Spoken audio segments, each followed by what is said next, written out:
Doctor Strange in the Multiverse of Darkness. Alors je vous avoue qu'au tout départ ce film je ne l'attendais pas parce que le premier Doctor Strange je le trouve visuellement très beau, hein, j'ai rien à redire sur les visuels, mais à part ça le film était pas génial. Le méchant était pas ouf, et je parle pas de Dormammu, je parle de l'autre humain joué par Mads Mikkelsen dont j'ai totalement oublié le nom. Puis même l'histoire, les rebondissements, tout ça... C'était pas intéressant. En fait, Doctor Strange premier du nom, ce qu'on retient surtout, ce sont les effets spéciaux qui là, par contre, étaient réellement très qualitatifs. Donc à l'annonce du 2, au début, j'étais pas très confiant. Et puis j'ai vu qu'après, ça allait être Sam Raimi à la réalisation. Et là, une peur m'a envahi. Je me suis demandé... Est-ce qu'ils engagent Sam Raimi, mais est-ce que c'est pour mieux le contrôler et faire en sorte qu'il fasse ce qu'ils veulent eux le studio plutôt que de faire les films qu'il fait en général? Voilà, j'ai eu cette peur. Alors que Sam Raimi c'est quand même des films excellents, hein. Je veux dire, sa trilogie Evil Dead est excellente, la trilogie Spider-Man est géniale aussi, oui, même le 3, je vous emmerde, je maintiens que Venom n'a pas été massacré dans Spider-Man 3, mais dans le Venom de Sony. Après, il faudrait que je m'intéresse au reste de sa filmographie parce que je n'ai pas tout vu de Sam Raimi. En même temps, j'ai pas le temps de tout voir non plus en termes de films, hein. Je fais ce que je peux. Mais bon, il a été annoncé à la réalisation, donc moyennement confiant. Maintenant que j'ai vu le film, qu'est-ce que j'en ai pensé? Je vais vous dire ça tout de suite. Alors avant, petit aparté, je suis très content car j'ai pu voir le teaser d'Avatar 2. Eh bah putain, ça aura pris du temps pour le voir, hein.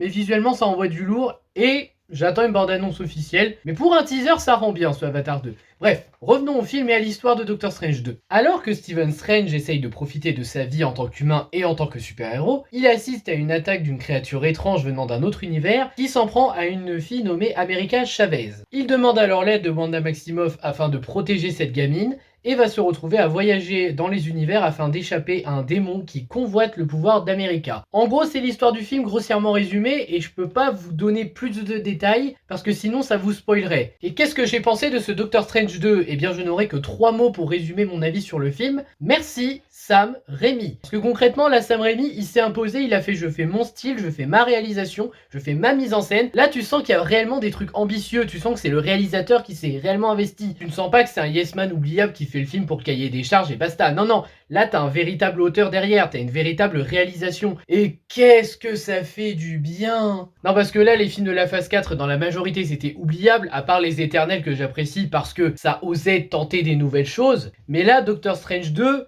c'est quand la dernière fois que ça m'a fait autant de bien de voir un Marvel solo? Je crois que c'était Black Panther 1. Mais je vous jure que ce Doctor Strange 2, c'est un réel plaisir à voir. Pour les fans de Doctor Strange, pour les fans de films de super-héros, de mise en scène, de magnifiques effets visuels, le film a beaucoup de qualité. Mais il a aussi quelques problèmes dont on doit parler, dont la petite influence de Kevin Feige, mais chaque chose en son temps. Mais c'est quand même un très bon film et on va en parler. Après, il y en a, ils vont dire il est juste sympathique.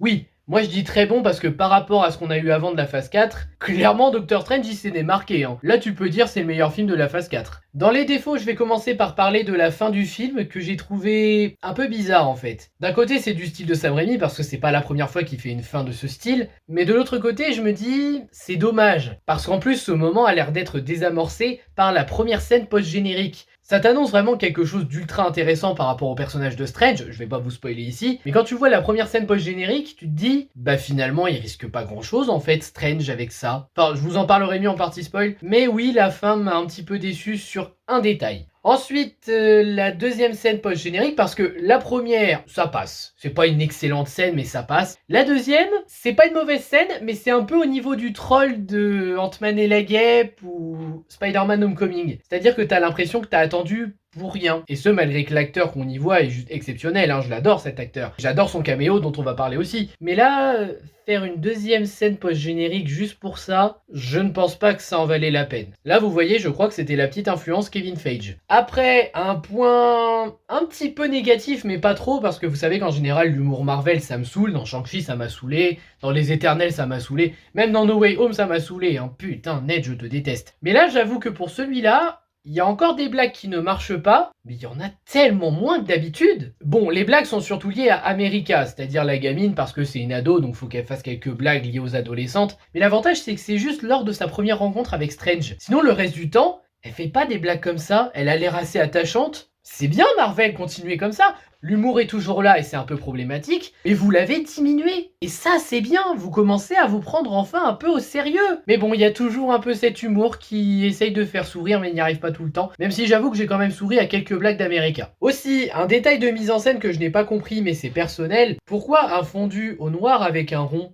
Parce que ça, c'est ce que tu mets dans des cartoons, c'est ce que tu mets pour conclure un acte, c'est pas un drame en soi, mais je comprends pas l'intérêt d'avoir fait ça. C'est vraiment un fondu au noir avec le rond qui rétrécit petit à petit. Et tu m'aurais mis ça à la toute fin du film, j'aurais dit d'accord, mais là, au moment où c'est mis, je crois pas que ça soit le mauvais endroit pour le mettre, mais je crois surtout que c'est un détail de mise en scène qui ne marche pas. Ou alors c'est que je suis trop habitué à la mise en scène habituelle des Marvel, si tant est qu'il y a une mise en scène dans certains. Donc je sais pas, ça se trouve le problème là il vient de moi et c'est pas réellement un problème, c'est plus un détail. Et enfin, il y a certains dialogues qui sont très discutables. Pour vous citer un exemple qui ne va rien vous spoiler, Strange il arrive devant l'ennemi et il fait « Il faudra plus que me tuer pour me tuer ». Ouais, c'est bizarre comme phrase. Ah si, dernière chose, il y a aussi la petite influence de Kevin Feige derrière qui s'est sentie, mais heureusement ça se sent beaucoup moins que d'habitude et j'espère que ça va continuer dans cette direction pour les prochains films Marvel. Ça, et qui continue de prendre des réalisateurs de talent plutôt que des yes man. En défaut, j'ai fait le tour, donc on va parler des qualités du film, à commencer par ses personnages, et on va démarrer avec le héros Stephen Strange, toujours joué par Benedict Cumberbatch. C'est un super-héros qui essaye de profiter de sa vie, malgré qu'il regrette des choix qu'il a fait, y compris par rapport à Christine, son ex-petite amie qui s'est mariée avec un autre homme. Et là, on va dire qu'il affronte des épreuves qui le font questionner sur qu'est-ce qu'il devrait faire, à travers le multivers où il y a eu des choix différents, justement. Et ça développe assez bien le personnage. Déjà, on peut comprendre que ça a été assez difficile pour lui ces derniers temps, parce que bon, avec tout ce qu'il a traversé, le fait qu'il était un sorcier extrêmement puissant et autres, et là, le fait qu'il voit son ex-petite amie se marier avec un autre alors qu'il l'a toujours aimé, et qu'il se rend compte de ses défauts aussi, du pourquoi ça n'a pas marché entre eux, c'est intéressant. Et encore une fois, c'est aussi intéressant par rapport à certains mondes qu'il explore, et où il voit que justement, les choses se sont passées différemment. Mais c'est vrai que là, Doctor Strange, il a un développement intéressant, y compris par rapport à la gamine America. Mais avant de parler d'America, parlons de Wanda, la sorcière rouge, toujours jouée par Elizabeth Olsen. C'est une mutante qui a tout perdu, voir la série WandaVision pour comprendre, même si je maintiens que mélanger les séries et les films dans la même continuité, c'est pas une bonne idée, mais bon, on n'est pas là pour parler de ça. Elle a perdu sa vie rêvée, elle essaye de passer à autre chose, et Strange vient lui demander de l'aide pour le multivers et protéger America. On va dire que la sorcière rouge est très surprenante ici. Je peux pas beaucoup la développer sinon ça serait du spoil, mais elle joue un rôle majeur dans le film et elle est impressionnante. Après on comprend pourquoi Stephen Strange est allé lui demander de l'aide, parce qu'elle a de l'expérience par rapport à ça, série WandaVision encore une fois, et parce qu'elle a des pouvoirs extrêmement puissants et qu'elle est probablement la mieux placée pour aider Stephen Strange. Après, on a America Chavez, jouée par Xochitl Gomez. Je suis désolé si je le prononce mal, hein, mais pour moi, c'est imprononçable ce nom. C'est une adolescente avec des pouvoirs uniques qui s'est retrouvée dans le monde de notre Docteur Strange sans le vouloir et qui se retrouve à devoir lui faire confiance afin qu'il la protège de ceux qui convoitent son pouvoir. Et mine de rien, cette gamine, elle est attachante. Mais ce qui est bien avec America Chavez, c'est que c'est pas une espèce d'ado que t'as envie de baffer tellement elle t'énerve avec ses blagues. C'est le cas pour Yelena et Bishop. Yelena, je l'ai vu dans le film Black Widow, elle m'a donné envie de la baffer tellement elle m'énervait. Et Bishop, quand j'ai vu la bande-annonce d'Hawkeye, j'étais en mode putain, on est dans la merde. Et je suis content de voir qu'America Chavez, c'est pas ça. Alors America Chavez, première apparition avec Doctor Strange, bien sûr, elle fait des blagues d'ado, mais mine de rien, c'est quand même un perso auquel tu t'attaches petit à petit parce qu'elle passe pas son temps à faire des blagues d'ado. Merci de ne pas avoir mis le comic relief habituel. Il y a un autre perso d'ailleurs qui a été sauvé par rapport à ça dans celui-là, mais j'en parlerai plus tard. En attendant, America Chavez, attachante, on la comprend dans le doute qu'elle a pour ce Strange quand on sait ce qu'elle a traversé, et voilà, j'ai pas grand chose à ajouter sur elle, c'est un bon personnage pour ce film. Après on a Christine, jouée par Rachel McAdams, qui s'est mariée avec un autre homme, qui est folle amoureuse, qui est heureuse, malgré qu'elle est toujours... je dirais pas des sentiments, mais qu'elle s'est rendu compte que Strange il est trop différent et que ça ne marcherait pas entre eux. C'est intéressant. Bon après j'aimerais plus parler de la Christine de l'autre univers, parce qu'il y a une autre Christine, qui elle apparemment avait des rapports assez compliqués avec son Docteur Strange. Mais sinon là Christine, ce qui me fait plaisir c'est que c'est réellement un personnage qui a son rôle à jouer, même si c'est d'un autre univers. Parce que dans le premier, Christine, elle était là pour un truc et après on la voyait plus, elle servait à rien. Et enfin, on a Wong, joué par Benedict Wong. Ça, c'est rigolo, ça. Benedict Cumberbatch, Doctor Strange, Benedict Wong. Non, pardon, laissez tomber, ça n'a aucun intérêt. Donc, Wong, il est devenu le sorcier suprême. C'est lui qui veille à protéger la magie, les sorts interdits, qui enseigne à l'école à faire certaines choses. Il a bien monté en progrès. Mais moi, c'est pas ça que j'aime bien avec Wong ici. C'est que vous vous souvenez de Wong dans le premier Doctor Strange? C'était un peu le comic relief de la bande. Il était là surtout pour faire les blagues. Là, c'est un personnage badass et attachant. Là, on a enfin un bon personnage avec Wong. Ça fait plaisir, encore une fois, pas de comic relief détestable. Allez, on va parler des fameux caméos. Alors, je vais pas vous spoiler les caméos de l'autre univers, parce que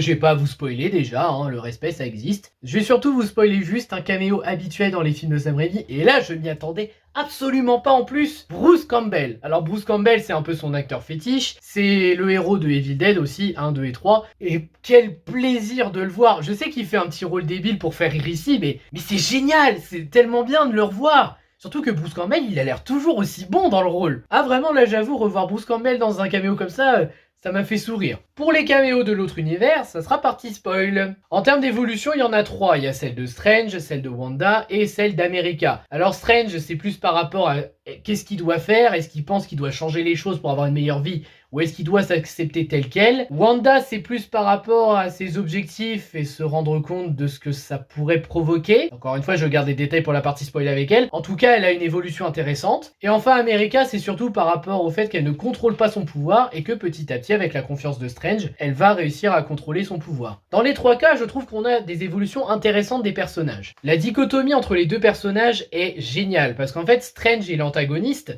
ils se ressemblent pas mal sur ce point en ce moment. Strange de son côté regrette des choix du passé, il aurait aimé que ça se passe autrement. On lui donne une occasion peut-être de le faire avec le multivers, mais justement, est-ce que Strange est prêt à franchir la limite et à faire des victimes pour ça? Alors que l'antagoniste de son côté, il a aucune honte d'aller jusque là, tout ce qu'il veut c'est accomplir son objectif. Être prêt à tout pour atteindre ses objectifs, quitte à sacrifier des gens, ou penser aux autres et accepter la vie qu'on a fait ainsi que les choix qu'on a dû faire dans notre vie. Réflexion intéressante dans cette dichotomie. D'ailleurs, le film est assez imprévisible sur beaucoup de points, mais notamment qui est l'antagoniste. Parce qu'en fait, la bande-annonce nous a rien révélé par rapport à ça. On s'est posé des questions, on s'est dit qui sera le méchant de l'histoire. Et quand tu vois qui est le méchant dans ce film, vous n'êtes pas prêt, vous ne vous y attendiez pas. Ou alors certains s'y attendaient avec leur théorie. Dans ces cas-là, je vous dis bravo. Évitez de spoiler dans les commentaires pour ceux qui n'ont pas vu le film, s'il vous plaît. Mais sincèrement, oui, dans l'inattendu, ce film fonctionne à merveille. La mise en scène est géniale. Sam Raimi maîtrise sa mise en scène, ça se voit. On revoit un peu de sa mise en scène d'Evil Dead et même un peu de Spider-Man, mais surtout, moi, ce que j'adore dans sa mise en scène, sa dimension horrifique. Il y a des plans qui font réellement film d'horreur, mais très bien gérés. Bon, après, ça fera pas peur tout le temps, parce que maintenant, on est tellement habitué à certains plans de films d'horreur que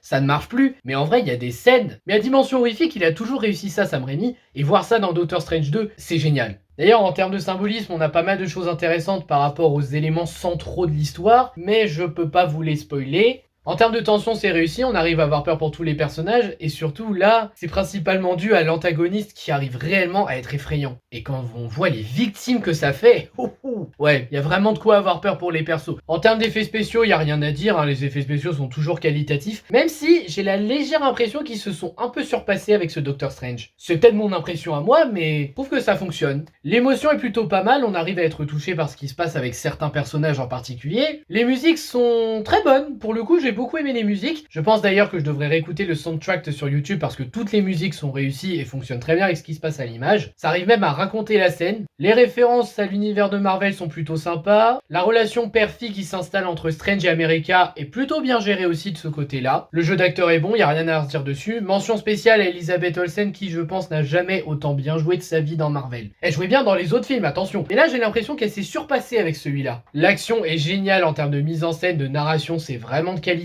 Et les costumes aussi sont d'assez bonne qualité. Partie spoil, alors de quoi je pourrais vous parler? Je pense que je vais vous parler d'abord des pouvoirs d'America, parce que c'est un peu elle le centre du film, avec les 2 livres principaux, à savoir le livre du Darkhold, qui est un livre maléfique, et le livre de Vishanti, qui est la solution, on va dire. Et donc le pouvoir d'America, qui est convoité, c'est qu'elle peut voyager entre les univers. Alors j'avoue que dit comme ça pourrait faire peur, parce qu'on pourrait se dire oh là là, mais ça veut dire qu'elle va dans n'importe quel univers qu'elle veut. Non, parce qu'elle ne sait pas contrôler son pouvoir. Et justement, il y a quelqu'un qui convoite son pouvoir pour voyager dans un autre univers et récupérer ses enfants. C'est Wanda. Oui, c'est ça la grosse surprise du film pour moi, c'est que c'est Wanda la méchante. Ce dont je m'attendais absolument pas pour ma part. Moi je m'attendais à un vrai crossover de Strange et Wanda qui font équipe pour affronter un autre démon comme Dormammu ou autre.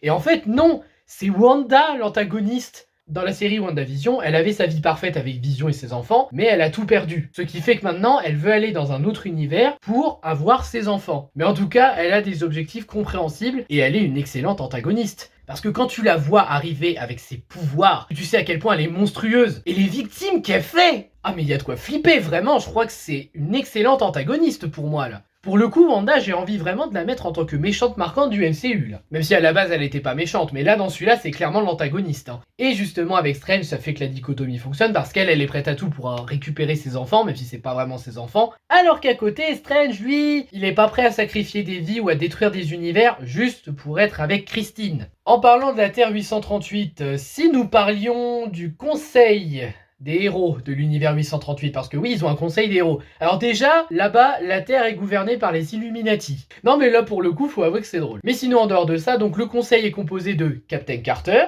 donc Captain America, mais c'est l'agent Carter qui est devenu Captain America. On a une nouvelle Captain Marvel, qui cette fois n'est pas Carol, mais Maria, sa meilleure amie dans le film Captain Marvel. On a Mister Fantastic, joué par John Krasinski, j'arrive jamais à le dire correctement, son nom, je suis désolé. Et j'avoue que lui, c'est impressionnant, il m'a donné envie de voir un film 4 Fantastique, ce qui est inédit parce que tous les films 4 Fantastique sont des merdes. On a Black Bolt, un personnage que je connais pas, juste le mec qui fait un son avec sa bouche et tu meurs. Et on a bien évidemment le caméo que tout le monde attendait, Patrick Stewart en Charles Xavier, il est là. Par contre, je me permets un commentaire, qui a eu l'idée de le mettre dans une machine à patinoire pour circuler? J'étais mort de rire à cause de ça. Alors de ce que j'ai compris, c'est une machine qu'il a dans les comics, mais il y a des trucs en comics, ça marche pas en live. Enfin voilà, ça c'est le conseil de l'univers 838, et ils se sont tous fait démonter par Wanda. Et il n'y a pas eu de lien du style Charles Xavier, il connaît Wanda et dit « Ah, la mienne de mon univers, elle n'est pas comme ça, j'ai réussi à l'aider. » Non, il fait même pas référence à elle. Si ça se trouve, il l'a jamais connue dans cet univers. Mais j'avoue que ce conseil en lui-même,